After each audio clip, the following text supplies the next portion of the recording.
Assalamualaikum warahmatullahi wabarakatuh. Waalaikumsalam warahmatullahi wabarakatuh. Selamat siang semuanya, senang banget bisa ketemu sama kalian lagi. Kali ini kita mau ngobrol-ngobrol dikit nih tentang penegakan hukum yang ada di Indonesia. Iya, benar banget, Ren. Jadi kita di sini akan mencoba untuk mengeluarkan opini kita tentang gimana sih proses penegakan hukum yang ada di Indonesia saat ini. Ya, penegakan hukum di Indonesia belakangan ini benar-benar membuat geleng-geleng kepala dan nggak adil banget nih. Nah, makanya dari itu kita di sini akan mencoba untuk berdiskusi gimana nih menurut pendapat teman-teman tentang kasus-kasus penegakan hukum yang terjadi di negara kita saat ini. Mungkin dari teman-teman ada yang mau menyampaikan pendapatnya duluan. Oke, mungkin aku duluan ya teman-teman. Menurut pendapatku, hukum di Indonesia masih terbilang lemah karena masih banyak ketidakadilan dalam berlangsungnya proses hukum dan masih banyak proses peradilan di mana orang-orang yang memiliki jabatan, kekuasaan, atau uang yang berlimpah sangat dimudahkan dalam proses hukum. Nah, setuju banget nih sama Ceria. Juga dapat diambil dari contoh seperti adanya perbedaan lapas antara pencuri ayam dan koruptor. Nah, di lapas pencuri ayam, lapasnya tuh hanya sekadarnya saja, sedangkan di lapas komputer memiliki fasilitas yang istimewa seperti AC, TV, dan kamar mandi dalam. Hal tersebut menunjukkan bahwa adanya perbedaan perlakuan dalam berlangsungnya proses hukum. Oke, selain itu ada lagi nggak sih contoh yang membuat penegakan hukum di Indonesia ini masih belum optimal? Tentunya ada dong. Salah satunya tuh kasus pemulung yang ada di Jakarta.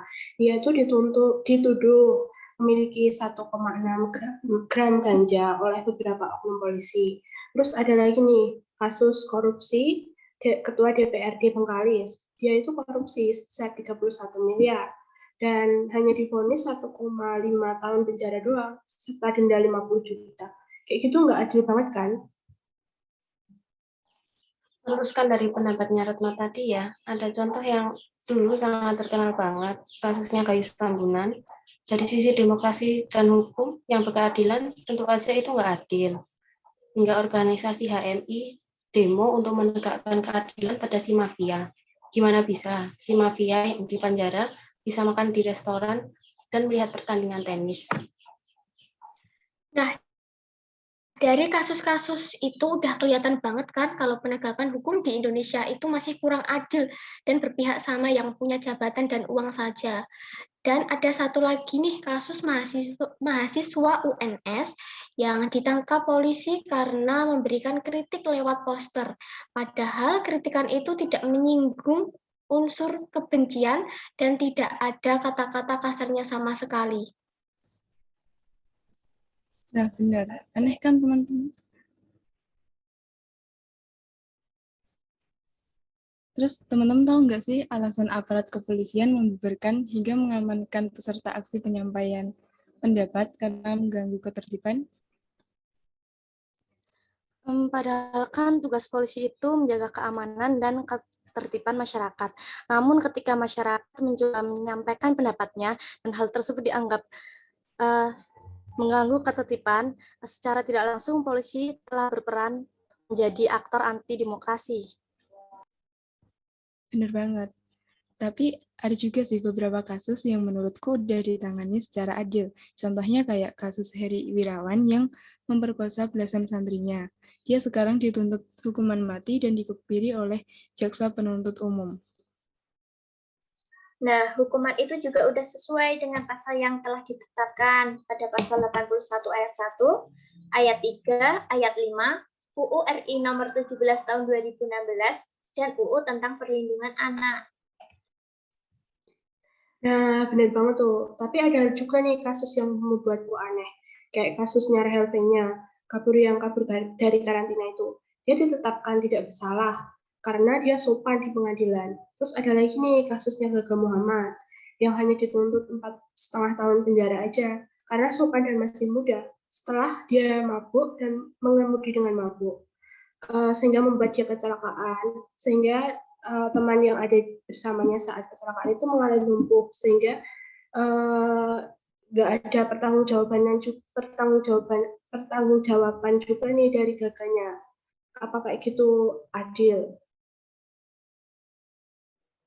Iya, dari kasus-kasus penegakan hukum yang teman-teman tadi sebutkan, bisa nggak sih kita sangkutkan sama hak asasi manusia?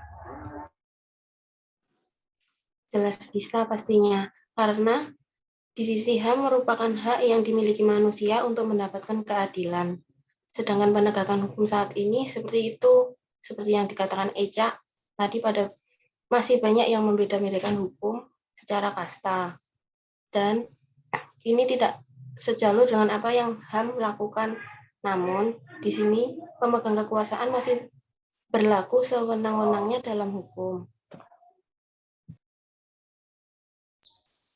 Nah, menurut pendapatku nih ya, untuk meningkatkan kualitas hukum di Indonesia adalah dengan cara meningkatkan profesionalisme lembaga keamanan dan pertahanan negara, serta mereka harus menjalankan proses peradilan sesuai apa yang telah ditetapkan secara adil tanpa membeda-bedakan warga negara Indonesia, karena semua warga Indonesia memiliki kedudukan yang sama di hadapan hukum.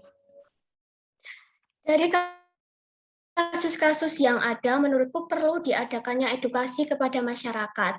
Di sekolah, memang materi pembelajaran kewarganegaraan itu sangat membantu kita untuk mempelajari dan mengetahui tentang hukum-hukum yang berlaku. Oke, dari opini-opini yang teman-teman sebutkan tadi dapat disimpulkan kalau hukum di Indonesia ini masih tajam ke bawah dan tumpul ke atas, apalagi menyangkut HAM. Maka dari itu sudah menjadi hak dan kewajiban kita untuk mendapatkan keadilan juga dan membantu penegakan hukum yang berlaku agar tidak banyak lagi terjadi pelanggaran-pelanggaran dan dengan saling menghormati HAM dan menaati hukum dan pemerintahan yang berlaku saat ini. Oke, terima kasih teman-teman semua yang sudah meluangkan waktunya untuk ngobrol di kesempatan kali ini. Sampai bertemu di lain kesempatan lagi. Wassalamualaikum warahmatullahi wabarakatuh. Waalaikumsalam warahmatullahi wabarakatuh.